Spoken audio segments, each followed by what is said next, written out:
West, West, West, West, West. This the West, West, West, the West Coast. This the West, West, West, the West, West. This the West, West, West, the West Coast. Ooh, man, what a time to come on the podcast and record, baby.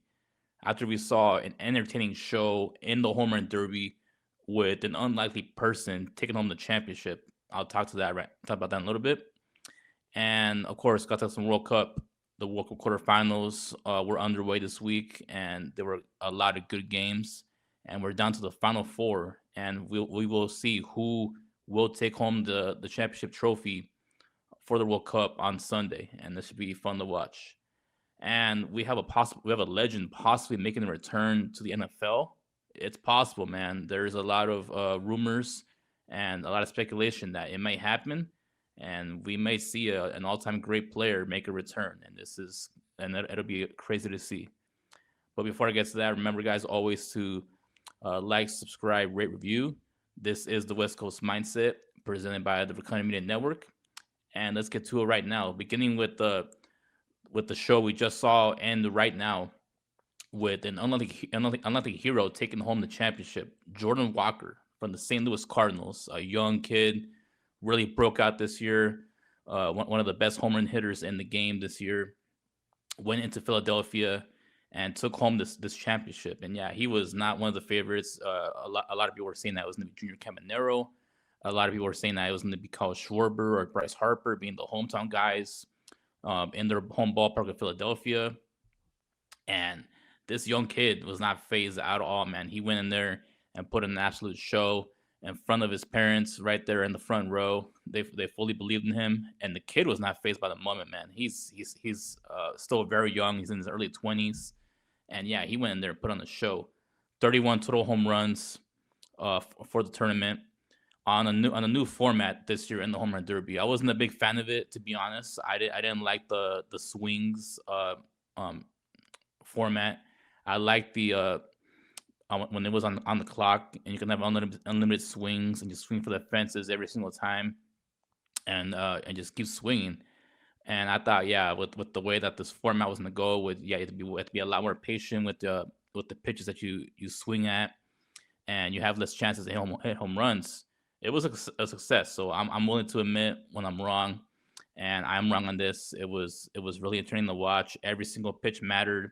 It kind of reminded me of a little bit of a playoff game, to be honest, because yeah, as we know in the MLB playoffs, every single pitch matters in those games, and this home run derby, every single pitch matters. So yeah, these hitters were being way more selective with the pitches they were trying to hit, and yeah, Jordan Walker was the best of them all, and he uh, was locked in. He was waiting for his pitch, and he delivered on every single pitch that he got.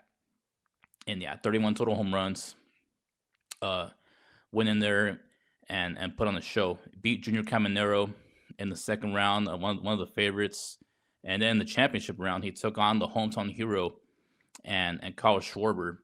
And Kyle Schwarber really put some heat on him in the beginning because Kyle Schwarber was up first in the championship round, hit 11 home runs, and a lot of people, including myself, were like, "Yo, I don't know how this kid's gonna be able to dig out of this hole and rally like that." And Bryce Harper even said on the side, he was like, "It's over. There's no way that this young Jordan Walker kid can come in here into our building with with the crowd all against them and rally and beat my guy Carl Schwarber." But Jordan Walker did just that, man. 12 home runs in the final round, uh, including six straight home runs to win it. And I couldn't believe it. When he was down to those final couple of swings, I was like, he's gonna at least foul off or pop up one of them. But the dude was like, nah, I got this. Like, don't worry, people. I'm gonna lock in, and the dude just locked in. He went full on clutch. Was not phased at all, and yeah, man, the crowd was all against him. As I saw in the whole tournament, that final swing is the toughest swing because until the championship round, when Carl Schwarber did it, nobody was able to hit a home run in their final swing because they switched the color of that ball. It's a magenta ball. It's like some charity thing, and the ball looks different, and the players are a little phased by it because yeah, they're used to just seeing a white surface coming at them, and they hit that. But the fact that it has a magenta style color mixed into it, it's very weird to look at when trying to hit it. And Carl Schwarber was the one that broke the mold, and the Jordan Walker broke the mold even higher than that. He was not phased from it. He hit 2 home runs on that ball, and yeah, man, wow, that was absolutely crazy. And he's the first ever St. Louis Cardinal to win this, which is hard to believe. Like with the sluggers they've had in this franchise, with Mark McGuire and now Pujols, none of those guys won the home run derby, and this kid, the a huge underdog, takes home the title. And yeah, he had a really good year this year, first time All Star. He's in the conversation possibly for MVP going into the second half of the season. He's gotten the Cardinals into a place that I didn't think they were going to be. The Cardinals are a very good team after a very disappointing couple of years. Ever since Albert Pujols and the great players of that team left, they've been on a tough stretch, and Nolan Arenado left, and Paul Goldschmidt left, and yeah, man, the Cardinals are on the uprise, and it's all because of this kid right here. This kid is not phased by the moment, and yeah, he goes into Citizens Bay Park in a hostile environment and takes home the Home Run Derby championship. And what a way to start off MLB All Star Weekend! And it's one of my favorite events of the year. In my opinion, the MLB All Star Game is the best All Star Game because I think they play the hardest. Because I've had many issues with the NBA All Star Game. I think the NBA All Star Game is a joke.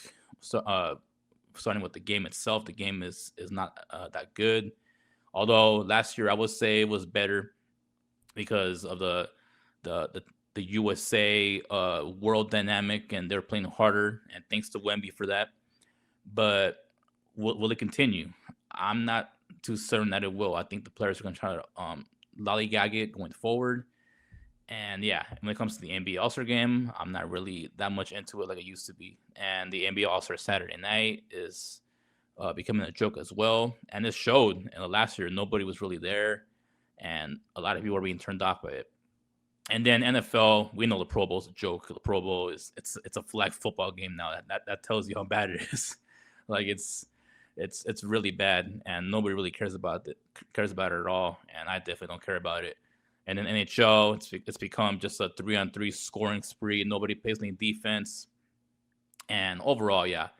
To get back to the point, the MLB has the best All Star game, and to have this great event started off, the Home Run Derby is the best All Star event of all. I think that, yeah, because they're trying to win it.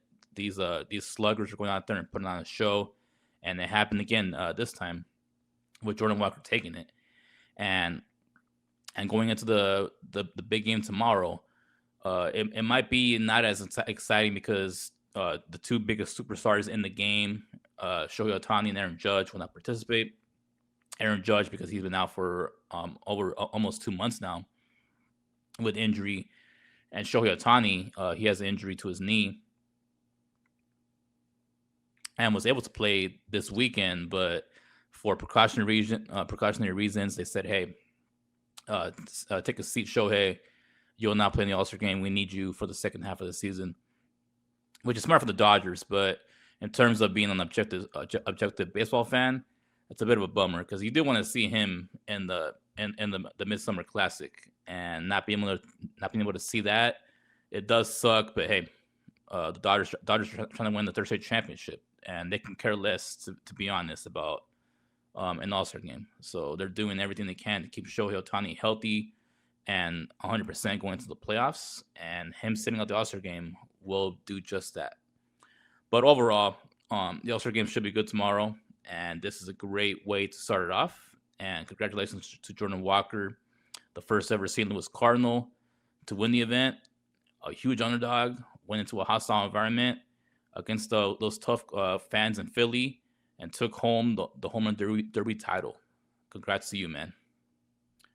All right, let's move on to World Cup, and we just had the quarterfinals last week with 4 teams punching their ticket to the semifinal, beginning with France beating Morocco, and a pretty dominant performance. It was pretty competitive in the first half. It was scoreless, and people were thinking, hey, maybe Morocco has a chance to pull out the upset and win this game. But in the second half, Kylian Mbappe and France put their foot on the gas pedal, scored 2 goals, including one by Mbappe. And yeah, man, France is looking like a real juggernaut, and they look like they're uh they're heading towards their second um straight World Cup final in the last 2 World Cups, and they look really good. So credit to them. And yeah, they'll play Spain on Tuesday, and which will be a really good one. And this is going to be definitely a must watch. And then speaking of Spain, they beat Belgium 2-1 on the game-winning goal by Mikel Moreno in the 80th minute. And that's been the story of Spain this whole tournament. They've gotten those tight clutch wins at the end, except for one game when they won 4-0. But they played very close games, and they've been uh, touted as one of the best teams in the nation, and they are in the world, and they are. But a lot of people were thinking that they were going to dominate this whole tournament, but they've been winning by the skin of their teeth the entire time, and they do it again, beating Belgium, and they'll play France, and I'll give my prediction for that game in a little bit. But yeah, they move on, and yeah, they're barely scratching by in these wins, and they have to do it against a juggernaut again in France. So we'll see what happens with that. And then England beats Norway 2-1 in extra time by the young superstar Jude Bellingham, scoring 2 goals, including the game winner in extra time. And yeah, the kid is an absolute stud. And if you want to buy his jersey right now, good luck, because everyone's on the Jude Bellingham bandwagon. 23-year-old phenom, and yeah, he does it again. And yeah, he's been absolutely money in this tournament, and he does it again for them, and they'll move on. And then Argentina beating Switzerland 3-1 in extra time, and a surprisingly close game going into extra time.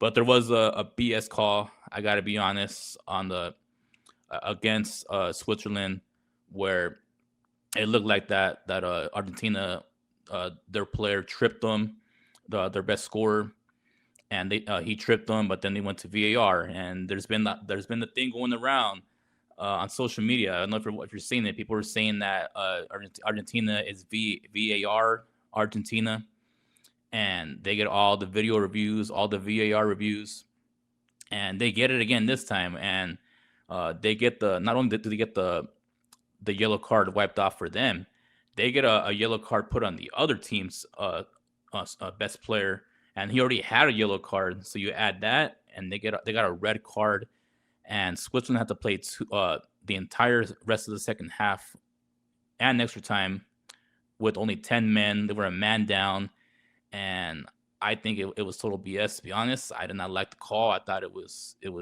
insane. At least wipe the card off and just keep playing. But the fact that you give that guy a yellow card for it, like that's whack. And I get it. You do that, if the player was acting and was falling on purpose. But he was already off balance as it is. Like he was trying to save the ball from going out of bounds. So he was trying his best to keep the ball in bounds. And the fact that you say that he did it on purpose, I don't know about that. I think he was just trying to keep that ball safe, and keep it in bounds no matter what. But the ref thought otherwise, and they gave him the yellow card, and yeah, it turned into a red card. And yeah, Switzerland was playing hard. I'll give them credit. They tried their best in extra time to keep it tied and possibly get it into penalties. And you never know with penalties; it's a 50-50 shot. But Argentina, they were able to come through in extra time, scoring 2 goals, including the go-ahead goal by Julian Alvarez late in extra time. And yeah, they were able to beat them 2-1. And the arch enemy for everybody else in the world, Argentina, does it again. And they've been winning by the skin of their teeth as well. They had that crazy thrilling comeback against Egypt, and they do it again this time against Switzerland. And Messi and those guys have no quit in them, and they're continuing to find ways to win these games. But it's going to be hard going up against England in the semifinal. Now we'll get to the semifinal and my predictions on that, beginning with France and Spain. This is going to be a classic here. two of the best soccer nations in the world. Uh, and yeah, this is gonna be awesome. A lot of star power with Mbappe and those studs over there in Spain. And I think France is gonna get it done. I think France is gonna win this game 2-1. I think Mbappe scores a goal, and I think somebody else gets involved, and that France defense is gonna do their thing. And Spain, yeah, as I said, they've really been squeaking by in these games, and I don't think this is really the same Spain that dominates people the last couple of years in the World Cup. They've been very weird this time of year. I don't really understand who they are. They have one game, as I said, when they won 4-0, but the rest of these games it's been very uneven. And against France, I don't think you can do that. You have to come with your 100% best A game against France because they're gonna put it on you early. Mbappe is gonna put pressure on you from the start. And if he scores early, he's him and that offense is gonna start humming, and they could possibly score 3 or 4 goals. I think they'll score 2 because I still respect Spain's defense, and I think they're gonna play hard. But if Spain falls down early, quick, then it's gonna be tough for them to come out of that hole. And I think Mbappe is gonna lead the charge and do his thing. And yeah, I think France is gonna go into there and beat Spain and move on to the final. And then moving on to England, Argentina. This is a tough one because they're two teams that I don't really like. I gotta keep it real, guys. I'm not a big fan of England right now because they beat my team in Mexico and Argentina. I'm one of the people who are against them. I'm ABA, standing for anybody but Argentina. I do not want Argentina to win this World Cup. I do not want them to win a second straight World Cup because those Argentina fans drive me crazy, and I don't want it to happen. So I'm picking a little more heart over head here, but I think it's still a heady pick because I like this England team. They've shown a lot of moxie. They went into the Studio Azteca against my beloved Mexico and beat them 3-2 in a place where Mexico won 25 straight games, and they showed some heart, man. They got in there and won that game. And then, as I said, against Norway, Jude Bellingham continued to bring that momentum from the Mexico game into the Norway game and got those clutch goals, and they were able to beat Norway. And I think they'll continue that in this game because Argentina has been very up and down, as I said. Like they needed that crazy comeback against Egypt. They barely squeaked by against a Switzerland team with a man down, and were barely able to win it with 2 goals at the end in extra time. And at their best, they had to come ready to play against this England team because they have a lot of star power, beginning with Jude Bellingham, with Harry Kane, and they play very good defensively. And yeah, I think England's gonna get it done. I think England will win this game 3-2. I think Messi gets one. I think Harry Kane gets one. I think Jude Bellingham continues to do his thing, and I think he'll score in this game as well. And it's gonna be a lot of star power in this one. It's gonna be a lot of offense. I don't expect too much defense in this one because I think both teams are gonna play hard and shoulder their offensive wizardry in this game. But I think England is gonna go in there and get it done, and they'll win this game 3-2 in a nail biter, maybe extra time, maybe. I hope it doesn't go to penalties, but hey, if it does, then it'll be absolute cinema, and I think it's gonna be a really good game, and England will win this game. And in the final, I will have England and France in the final.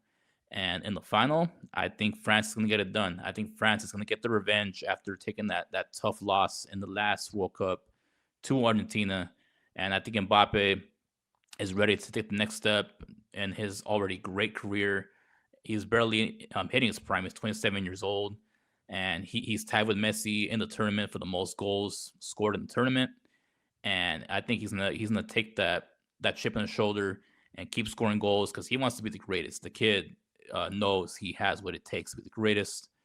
And if he can get a second World Cup in his career at the age of 27, with plenty more years to play in the World Cup, the dude can possibly put himself in the history books as the greatest player to ever play soccer. and I think he wants it, and I think he will get it. And I think France is going to take home the title.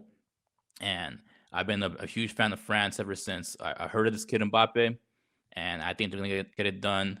I want a little more enthusiasm out of the French fans, though, because they've been criticized for their lack of celebration. And yeah, I think if they get to the final, they'll show a little more celebration and they'll be more rowdy. But yeah, I think you guys got to be more rowdy. I agree. I agree with that. So they will be if they win it. But yeah, once they get to the final, I want to hear you guys, and I want to hear what these French fans let England have it and will their team to victory. And I think they will.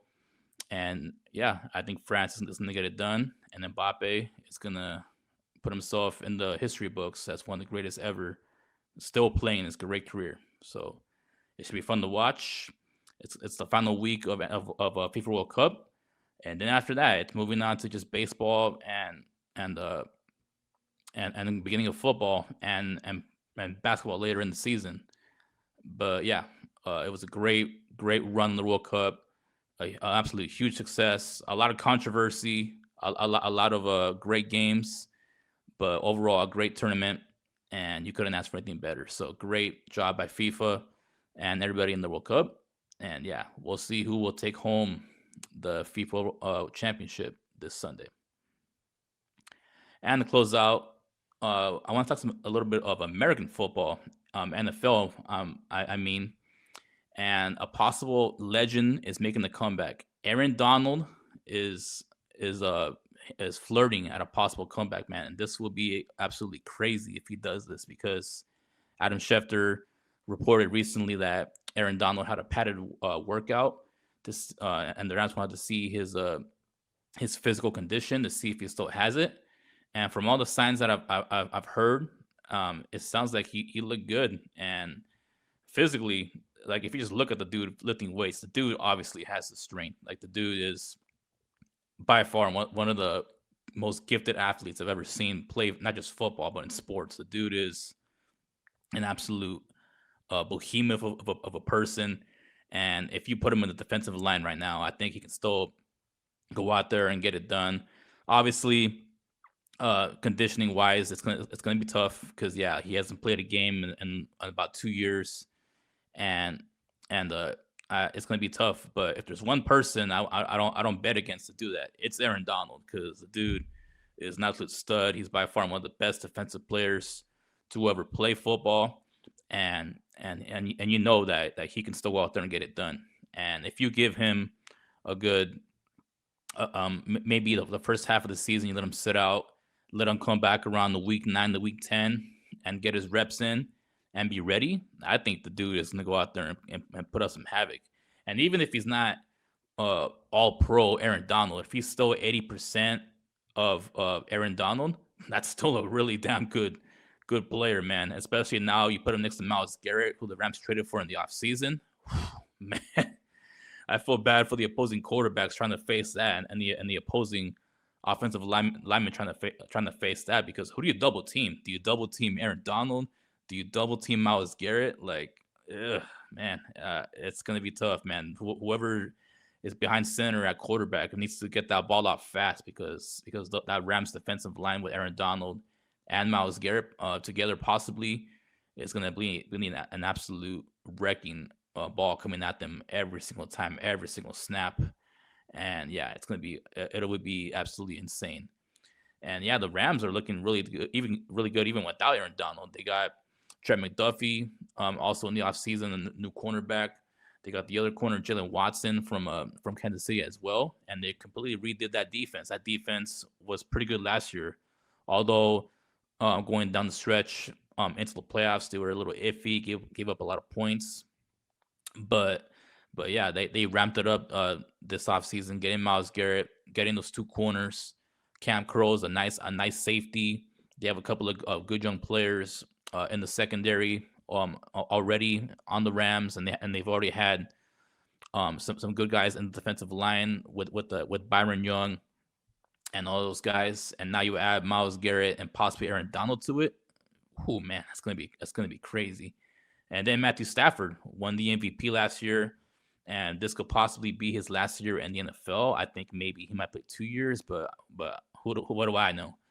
A lot of people are speculating that, yeah, this might be his final season, and if this is indeed his final season, then he has the weapons to go out there and win the championship, and then go off into the sunset and possibly go to the Hall of Fame as a first ballot. Because yeah, with an MVP and 2 championships, along with the numbers he has, I would think that, yeah, with that kind of resume, he should be a first ballot Hall of Famer for sure.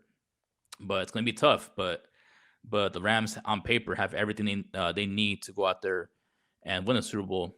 But of course, you got to play the full season. You got to stay healthy, and if you can do that, then the Rams really have a team that can go out there and get some damage done. And of course, they still got Puka Nacua. Although Puka Nacua had some very interesting stuff off the field this off season, but credit to him, he looked in the mirror and he said, "Hey, I need to go get help," and he got some help. He went to a rehab for alcohol because, yeah, the dude is an absolute maniac when he's a little under the um, influence when it comes to alcohol. But but yeah, credit to him. He went out there and got some help, and he's probably better for now. Hopefully that continues. We'll see.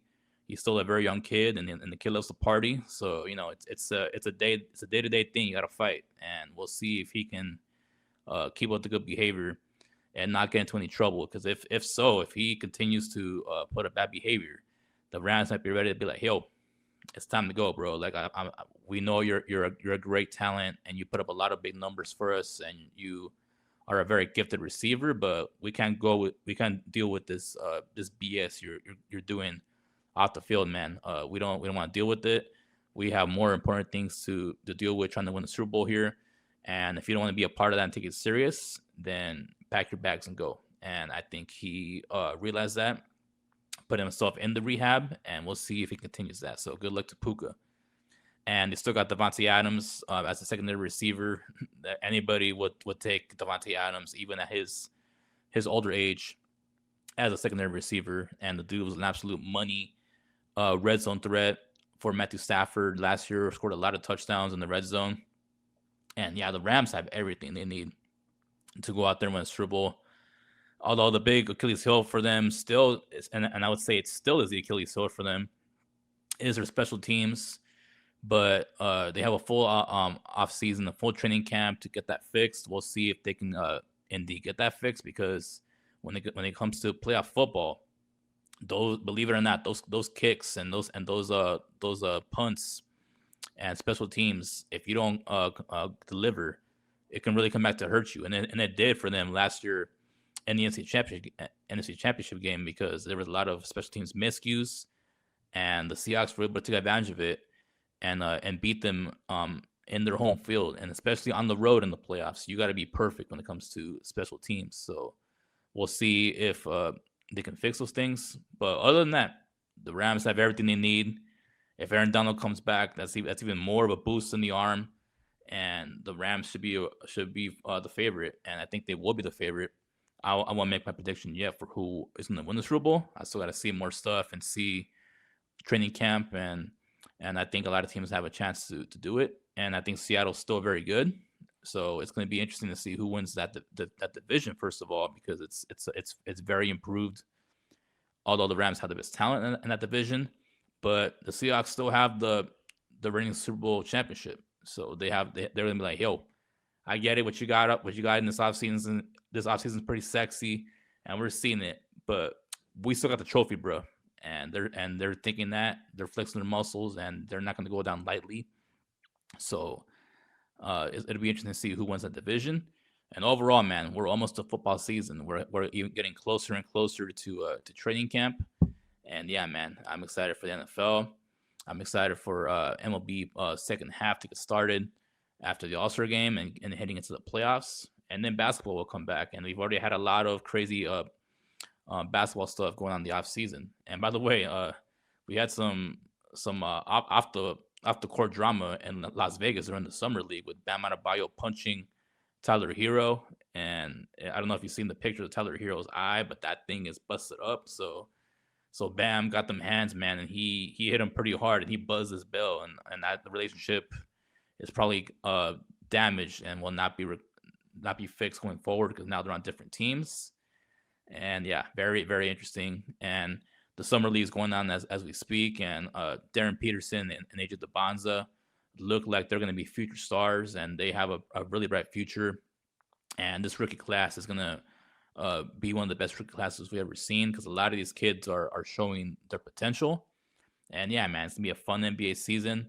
And overall, heading into the middle of the summer, heading into the fall, it's gonna be a great time to be a sports fan. And overall, this whole year has been great if you're a sports fan with the World Cup, with baseball, and we're gonna head into the NFL season, into basketball season, and hockey as well was great too. And overall, just a great time to be a sports fan. So I'm enjoying it. I hope you guys are enjoying it too. This was the West Coast Mindset presented by the Recliner Media Network. I'm Alberto Lucero, and I will see you guys next week. This the West, West, West, West, West. This the West, West, West, the West Coast. This the West, West, West, the West, West. This the West, West, West, the West.